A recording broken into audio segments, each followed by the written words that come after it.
आपण बघतोय एबीपी माझा थेट सोलापूरमध्ये जाणार आहोत, कारण प्रवीण गायकवाड यांच्यावर जी शाईफेक झाली होती त्यानंतर सोलापुरात पुन्हा एकदा मराठा समाजाच्या बैठकीत तुफान गोंधळ पाहायला मिळतोय। अमोलराजे भोसले यांच्या विरोधात एका कार्यकर्त्याने वक्तव्य केल्यानं समर्थक कार्यकर्ते भडकलेले आहेत आणि मोठा गोंधळ या बैठकीत पाहायला मिळतोय।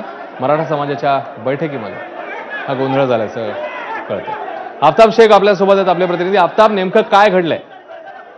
अश्विन, खरं तर प्रवीण गायकवाड यांच्यावरती ज्या पद्धतीने अक्कलकोटमध्ये शाईफेक झाली त्याचा निषेध करण्यासाठी आणि मराठा समाजाची पुढची भूमिका काय असावी यासाठी मराठा समाजानं शासकीय विश्रामगृह येथे बैठक बोलवलेली होती। या बैठकीमध्ये एका कार्यकर्त्यानं मराठा समाजाच्या अक्कलकोटचे जे अमोलराजे भोसले यांच्या विरोधात वक्तव्य केलं। त्यानंतर अमोलराजे यांचे जे समर्थक आहेत त्यांनी अचानक पद्धतीनं गोंधळ घालायला सुरुवात केली।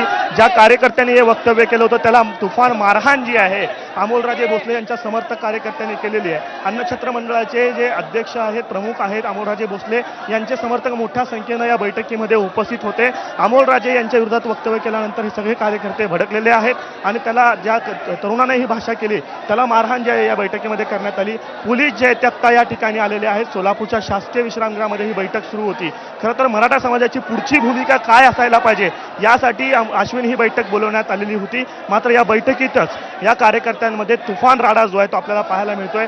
पोलीस जे ते या ठिकाणी आलेले आहेत आणि काही लोकांना शांत करण्याचा प्रयत्न या ठिकाणी पोलिसांच्या माध्यमातून सुरू आहे।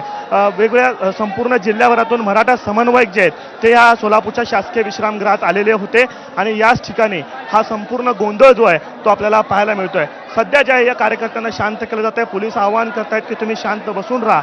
अमोलराजे भोसले यांनी जो ज्या दीपक काटे आहे प्रवीण गायकवाड यांच्यावरती शाईफेक करणारा आरोपी त्याच्या कानात काय बोललं अशा पद्धतीचा आरोप आणि टीका जी आहे ते एका मराठा तरुणाने केलेली होती आणि त्यानंतर हे सगळे वादाचे पडसाद जे आहेत ते आपल्याला या बैठकीमध्ये पाहायला मिळत आहेत। अश्विन, नक्कीच आफ्ताब, आणि आपण बघतोय या दृश्यांमध्ये आता पोलीस देखील येऊन जसं तू सांगतोयस काही प्रमाणात स्थिती शांत करण्याचा प्रयत्न करतायत।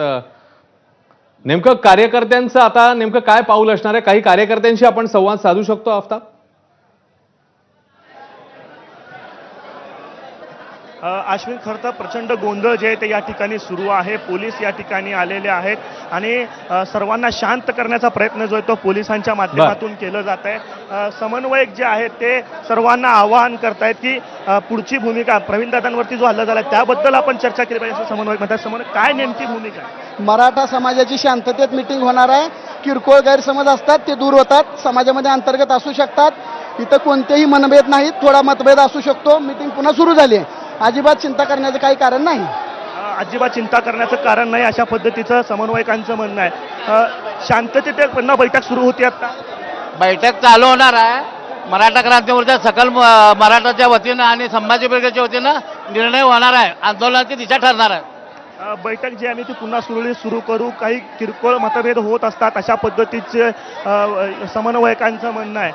जन्मजय राजे भोसले स्वतः हे या बैठकीमध्ये आलेले होते आणि त्यांचे जे पुत्र आहेत अमोलराजे भोसले त्यांच्या विरोधात या ठिकाणी वक्तव्य केल्यानंतर हे सर्व कार्यकर्ते जे आहेत ते आक्रमक झालेले आहेत आणि आता बैठकीतून बाहेर पडताना आपल्याला पाहायला मिळत आहे। पोलीस देखील या ठिकाणी आलेले आहेत आणि शांततेचं आवाहन जे ते पोलिसांच्या माध्यमातून केलं जात आहे। तर पंढरपूरचा हा तरुण होता ज्याने वक्तव्य केलं होतं, त्याला मारहाण जे आहे ती या ठिकाणी झालेलं आपल्याला पाहायला मिळतं। पोलीस जे आहेत त्याला सुरक्षित बाहेर काढताना आपल्याला या ठिकाणी पाहायला मिळत आहेत। आफ्ताब, धन्यवाद या माहितीबद्दल। बातमीचे अपडेट्स वेळोवेळी जाणून घेतच राहू। आणि आता बातमी आहे मीरा भाईंदर मधून। मीरा भाईंदर महापालिकेने लूट चालवली आहे का असा सवाल उपस्थित होतोय।